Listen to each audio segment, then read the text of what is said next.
biznesmen tərəfindən deyirəm, amma bunu digitalçılar eləyir və hətta ki, mən özüm qoyuram, bu dəqiqə siz tərəfindən deyirəm.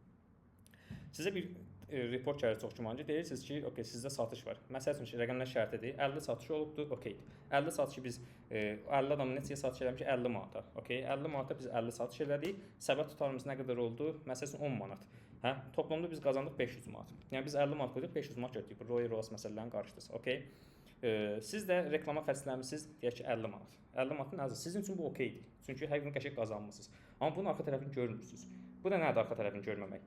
Siz arxa tərəfində o reportu yox, siz arxa tərəfində özünüz girib Google-a baxanda, məsəl üçün deyim, bəlkə də o 50 manatın 25 manatı bir dənə reklam kampaniyasına yandırılıbdır, boşuna yandırılıbdır. Bir həftə açıq qalıb, ya da ki, boşuna targetin olunub, necə gəldi geniş verilibdir. Ondan sonra məsəl üçün o düşüb əl-ayağa və ya da ki, hər hansı bir şeydə, ondan sonraki 25 manatla siz 50 satış etmisiniz bəlkə də.